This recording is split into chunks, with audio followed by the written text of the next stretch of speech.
வீட்டுக்கு வாங்கிட்டு போன செட்டிநாடு சிக்கன்ல புழுக்கள் இருந்திருக்கு.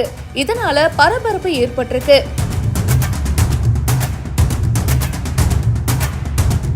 தங்களுடைய உணவகத்துல சுத்தமா உணவு சமைப்பதாகவும் இந்த மாதிரி தவறு நடக்கிறது அப்படின்னு மறுப்பு தெரிவிச்சிருக்காரு கடை உரிமையாளர்.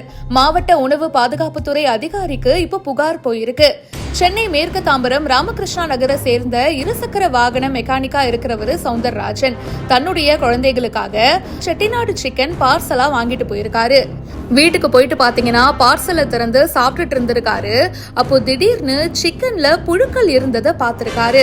இத பார்த்து அதிர்ச்சி அடைஞ்சிருக்காரு. உடனடியா பார்சலை மறுபடியும் கடைக்கு எடுத்துட்டு போயிட்டு உணவக உரிமையாளர் கிட்ட காட்டியிருக்காரு. தங்களுக்கும் இதுக்கும் எந்தவித சம்பந்தமும் இல்ல அப்படின்னு அசால்ட்டா அவங்க பதில் சொல்லியிருக்கிறதா தெரியுது.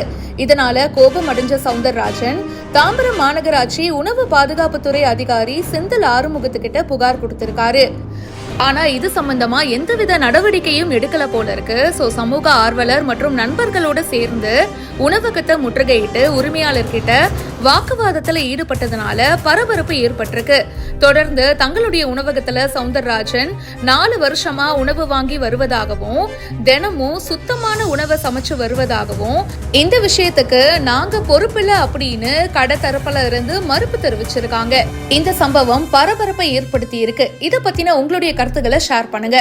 கிட்டத்தட்ட 19 வருஷமா இந்த ஏரியாவில் வச்சிருக்கேன். இதுவரையும் கம்ப்ளைண்ட் வந்ததே கிடையாது. இதான் முதல்ல வேலையில பண்ணியிருக்காங்க. இது வந்து பண்ணது நான் மனப்பூர்வமாக இன்னைக்கு வெள்ளிக்கிழமை நான் போய் சொல்ல மாட்டேன் இன்னைக்கு. அதனால வேலையிலே பண்ணியிருக்காங்க. அன்னைக்கு தான் வாங்கி பொறிச்சு அந்த சிக்கனில் வந்து அதில் புழு இருந்திருக்குன்றாங்க. அதை நான் மறுக்கிறேன், புழு கிடையாது. அதில் சாப்பிட்டுட்டு அதுக்கப்புறம் இத்தனை வாங்கி சாப்பிட்றேன் யாருக்குமே கிடையாது. இவர் சொல்லியிருக்காரு. அதுக்கப்புறம் போலீஸ் ஸ்டேஷன் ஆள் வந்தாங்க, மன்னிப்பு கடை எழுதி கொடுத்தாச்சு. இனிமேல் இந்த தவறுதல் நடக்க பார்த்துக்கலாம். அப்படியே வேலைக்கார மூலியம் தவறு நடந்திருக்கலாம், எவ்வளோ தவறு இனியும் நடக்க பார்த்துக்கலாம்னு சொல்லி போலீஸ் ஸ்டேஷன் எழுதி கொடுத்தாச்சு. அவங்களும் மன்னிப்பு கடை எழுதி கொடுத்து இனிமேல் சுத்தம் வச்சுக்கணுன்னாங்க. அதில் இருக்கும். இப்போ இந்த நான் முழுக்க சொல்கிறேன், மன்னிப்பு கடிதம் எழுதி புழு இல்லாமல் நீங்கள் எழுதி கொடுத்து வரீங்க. புழு எல்லாம் எழுதி அவரு காட்டுறாரு. அவரு அதை கம்ப்ளைண்ட் பண்ணிட்டாரு. அவரு ஸ்டேஷன்ல கூட்டு போட்டாருங்களே. அப்போ கூட்டு காமிச்சிடலாம், நம்ம பதில் சொல்ல முடியல.